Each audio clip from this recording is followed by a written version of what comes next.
Hello, everyone. I'm Mark. And I'm Rob. And today we're going to talk about some comments that Becky Hammon said about Caitlin Clark and her trash talking. Welcome to Mark and Rob's Sports Showdown, one of the hottest and best sports talk shows in the universe. And we say universe because we allow Martians to watch our show because we don't care about skin color. We love green people.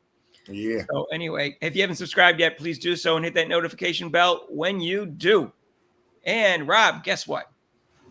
Becky Hammon said some comments about Caitlin Clark. Now, I always defended Becky Hammon because I thought she got ripped off when she wasn't put on the Olympic team. She did. She was runner-up in the MVP voting, and the following year, when they selected like 20 people, she wasn't even on the list of 20. Not even the 12, but 20. Yeah. She ended up playing for Russia, and I defended her and saying, you know what? She got screwed, and Russia was never going to beat the U.S. I didn't care if she played for Russia. No.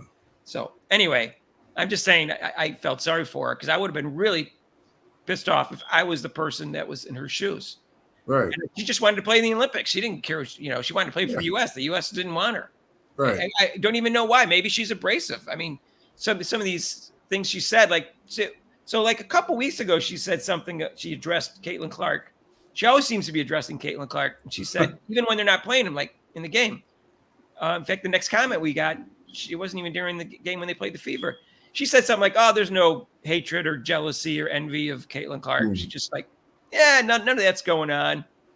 And then Asia Wilson said, oh, yeah, I'm tired of talking about it. I go, well, you brought the topic up about it being a huge factor about being racist. I mean, why are you saying you're tired to talk about the drama? You caused the drama. Right. That's silly. So, but this time she had a different take, Rob. This time her take was she was talking about them jawing each other and stuff. She said, look, at the end of the day, Clark and Reese are super skilled. They're fun to watch. And they jaw at each other, you know? No one talks more crap than Caitlin, too. I saw Angel and Alyssa Smith get into it the other day. It's a different generation. I think we talked subtly, but they're talking in your face, which is fine. Let them go. They're big girls. So, I don't know. I always call them women, but she calls them girls. Yeah. But Rob, what do you think of that comment? I mean, she's kind of right. She's right. It's a generational thing. There was trash talking when I played, but not really. What you would do if you had a trash talker, you would just like, oh yeah, and then you just take them to the hoop and score points on them, and then just shut. That's what you say, shut them up. But now this generation, they seem to let them talk back and forth and jaw back and forth. But I don't think Clark's. I mean, they said that Larry Bird. People didn't know about it. He was the biggest trash talker. They said you wouldn't think that, but I don't think Caitlin's up there with Larry Bird or any kind of trash talking. No, here's the thing. I don't know how much trash talking Caitlin Clark does because it's really hard to tell. You see them talking to each other. They could be talking about having a drink after the game, for all I know. And I didn't even know. And I watched a lot of basketball back then, and I didn't know that Larry Bird was a trash talker until I read about it. Yeah. And then I didn't know Michael Jordan was a huge trash talker either until I read about it. You know, you can see him talking to somebody. You don't know what they're saying. And, especially at the foul line and whatever. And so I have no idea how much trash talking. I know that people say she does. I know the haters say she does a lot of trash talking. But I remember watching the game against Louisville, right? And against Haley Van Lith. And Haley Van Lith seemed to start the trash talking. And they're friends. So Caitlin Clark didn't care. And they were just doing it back and forth. Right. And it was fun. And then finally Caitlin Clark said, shut up. You're down 15. Well, if she had started it, whatever. But so like I said, and I don't know how Becky Hammon knows how much trash talking. I wonder how she knows. Yeah, all she's talking to is her players. How does she know how much trash talking Caitlin Clark does with the other 10 teams? Yeah, so she at every game. Is she at every game? Is she at every game and have a microphone right there, or? I don't know, Rob. I think trash talking is dumb. That's my personal opinion. If you're Michael Jordan, fine. You're better than everybody else. But I think it motivates the other person. I don't want to motivate the other person. So I never trash talk. Well, it depends. Trash talking is for, like you said, most of it's kind of playful. Like, when I play, people say, you can't guard me. I'm like, oh, yeah, okay. I can't guard you. And I just drop 3 or 4 points in their face. And I would say, like, okay, who's guarding me? Who's guarding me now? But it's also the trash talking can be to get the person off their game. If you know that person, that'll affect that person, then that's what you kind of do. You might talk to them the whole game, and No, actually, that will upset their game sometimes. Yeah, I don't I err on the side of caution. Rob, if it's joking with the other person because you're friends with them, I don't think that motivates them. They probably just laugh and just know you're joking. But if you're not friends with them and you say it, I think you're a lot more likely to motivate them and play harder, and they're going to play better. Now, if they can't handle pressure well, or they're the type of person who's like a loose cannon who gets all emotional and plays worse, then it may be effective. But I think in general, I think it hurts you. So Well, I just never did it. for some players, like you see in football, DBs are talking to the receivers like, "All right, but you come across the middle, I'm gonna get you. You come out, ooh, you dropped that. You dropped it, huh? Why'd you catch the ball?" Yeah, Fever played this guy, Melissa Smith and Angel Reese were doing some trash talking, and I guess Smith started it with like "you're too small," and they're only an Right. inch difference. I don't know why she did that, but the rest of the game, Angel Reese was doing all the trash talking and the stare downs. I saw her do it 3 times to Smith. And then Angel Reese also like you said, that motivated her to drop all up. Smith couldn't guard her after that.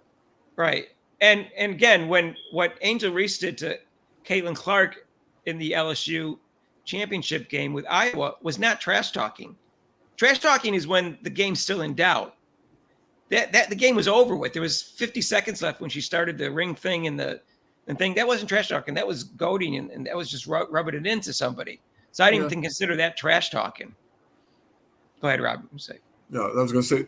So when you play, so even when you were playing Ultimate Frisbee, did you hear anybody talk to each other in Ultimate Frisbee? Where they were saying, "No, you can't catch Frisbee." There wasn't much trash talking going. There's not much trash talking in Ultimate Frisbee.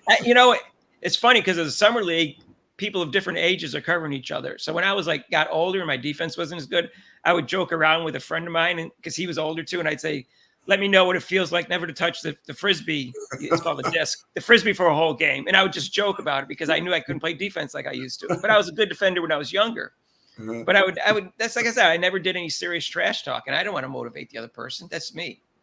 Right. So let me know if you like to trash talk, if you play sports and you like to trash talk. Like I said, if it's in fun, I think it's good. If it's not, I think it's not a good strategy. That's just my personal opinion. Right. And I think they do more trash talking now than they used to. Yeah, they do. And I think it's more in your face than it used to be. According to that's true. So I don't know. I don't know how much. Like I said, I think Caitlin Clark seems like the type of person in her nature to start trash talking after the other person does, or if the other person is doing illegal physical things to her, and then she's able to score anyways, and then she'll say, "Hey, you can't stop me even when you're holding me." You know what I mean? That kind of thing. I don't get the impression she starts the trash talking. I just don't, but I could be wrong. Like I said, I don't really know. If you're not on the court recording it, you don't really know who starts it. So let me know. All right. So I thought it was interesting what she said. And Becky Hammon, I don't know what to say. She seems angry, like an angry woman to me. I don't know. She just doesn't seem real. She got a chance to be the first woman to coach in pro NBA. So yeah. Well, she was a coach, right, for San Antonio? Yeah, the Spurs. Yeah. But then she got the head coaching job here. Probably helped her get the head coaching job. So I don't know. Most likely. I mean, they won 2 championships the last 2 years. So I'm sure she's an excellent coach. And maybe she'll be a head coach in the NBA someday. But not if she maybe she should become a little bit nicer. Anyways, that's our take for today. And if you haven't subscribed yet, please do so and hit the notification bell. If you like the video, hit the like button. And if you want to make intelligent, non-insulting comments and letting us know what you think about trash talking, do it down below. And guess what? Our live show is now expanded from 7 to 8 Eastern time to 6 to 8 Eastern time. Every Monday except for major holidays. And the 2 Mondays during the Olympics, we won't be having them because we're going to do, which is a new announcement, we're going to do live shows from 2 to 5 in the afternoon and from Saturday, July 27th to August 10th, because that's when it's prime time in Paris and that's when all the marquee events are.